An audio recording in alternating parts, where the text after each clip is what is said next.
High বন্ধুরা, কেমন আছো তোমরা? আশা করি তোমরা সবাই অনেক বেশি ভালো আছো। আমি আজকে তোমাদের আমার ছাদ বাগানটা ঘুরিয়ে দেখাবো। আসলে বাগান না, শখের বসে 2টা 3টা ফুল গাছ লাগাইছি, সেইগুলো আর কি দেখাবো। তো প্রথমে যে নয়নতারা ফুল গাছ দেখো, জানি না কেন আজকে বারবার শুধুমাত্র ক্যামেরা আর কি ঘোলা ঘোলা হয়ে যাচ্ছিলো। আমি বারে ট্যাপ করে করে ঠিক করছিলাম, আবার যাতাই। তো এই যে মাটি এনে রাখছিলাম যে তোমার কয়টা গাছ লাগাবো, কিন্তু আর কি সময়ই হয়ে উঠছে না, আর টবেরও মানে কিছুই নাই, টব কিনতে হবে।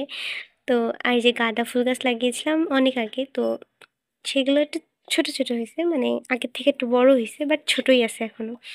আর এই যে টাইম ফুল গাছ আছে, এখানে হচ্ছে আপনার পাতাবাহারি আছে। তো সব কিছুই লাগিয়েছি, পুঁইশাক গাছ আছে। এটা হচ্ছে সিম গাছ, অনেক আগের মানে আগের বছরের গাছ আর কি। তো এই বছরে কোনো মতে আর কি বড় হয়েছে। আর এটা হচ্ছে আমি বড়ই গাছের নিচে এই গাছগুলো রাখছি। এই গাছগুলো যদি অনেক বেশি রোদ্দুরে রাখা হয় তো গাছগুলো অনেক শুকায় যাচ্ছে। তো এই যে বড়ই গাছ দেখছো তোমরা, এই যে ফুল হয়েছে, তো ছোটো ছোটো ফুল হয়েছে, অনেক সুন্দর সুন্দর ফুল। এবং আর এরপরে হচ্ছে তোমার ফল ধরবে। তো ফুলগুলো তোমাদের দেখাচ্ছিলাম, কিন্তু আমি এ দেখো অনেক কষ্টে ঠিক হয়েছে, বারবার শুধু ক্যামেরা ঘোলা হয়ে যাচ্ছিল। তো আমি এটা তোমাদের হাতে নিয়েও তোমাদের দেখানোর চেষ্টা করতেছি, কিন্তু এই যে হচ্ছে না। আমি অনেকবার চেষ্টা করছি, অবশ্যই একবার হয়েছিল। তো আমি আস্তে আস্তে, এটা আমার প্রথম ব্লগ, তো তো আস্তে আস্তে আরও অনেক নতুন নতুন মানে অনেক ভালোভাবে প্র্যাকটিস করে তোমাদের জন্য অনেক ভালোভাবে সব কিছু শুরু করব। আর যদি তোমাদের ভালো লাগে তাহলে সাবস্ক্রাইব করে দিও, আর অবশ্যই একটা লাইক আর কমেন্টে বলে যেও যে তোমাদেরও ছাদ বাগান আছে কি না, কত রকমের ফুল গাছ আছে, সব কিছু আমার সাথে শেয়ার করো।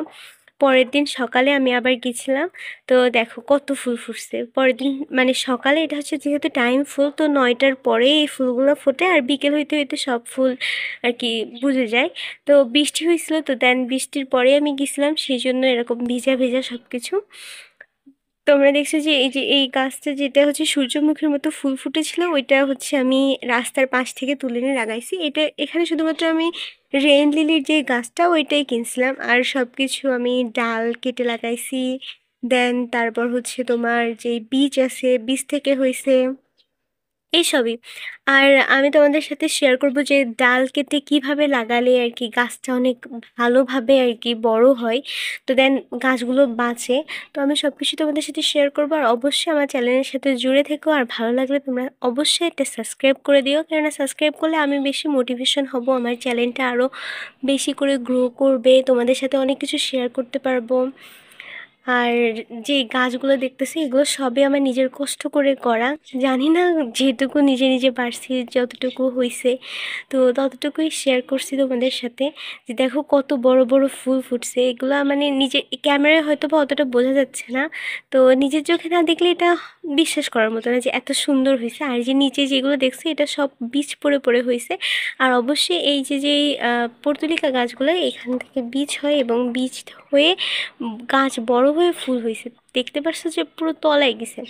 আর এটা হচ্ছে কয়দিন আগে আমার বোন নিয়ে আসছিল আমাদের পাশের বাসায় একটা আন্টির আর কি, ওইখান থেকে ওনার কাছে চাইলে উনি দিছে।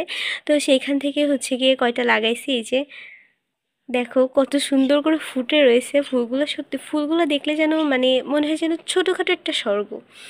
তো এইটাই আমি আমি সারাদিন এর উপরেই পড়ে থাকি যে এই ফুল গাছটা কেমন হলো, ওই ফুল গাছটা কেমন হলো, কী কালারের ফুল ফুটছে। তো আমি একটা জিনিস খেয়াল করছি যে এইখানে কিন্তু আমার মানে সাদা আমি কোনো তোমার পর্তুলিকা লাগাইনি, বাট এটার সাদাটা হয়েছে, আমি তো দেখে নিজে অবাক। হয়তো বা কোনো কায়দায় পরাগায়ন হয়ে ঠয়ে কোনো কায়দায় হয়েছে। তো আমি সত্যি অনেক অনেক বেশি আমার ভালো লাগে যে ছাদে গেলে। আর এতক্ষণ আমার সাথে থাকার জন্য তোমাদের সবাইকে ধন্যবাদ।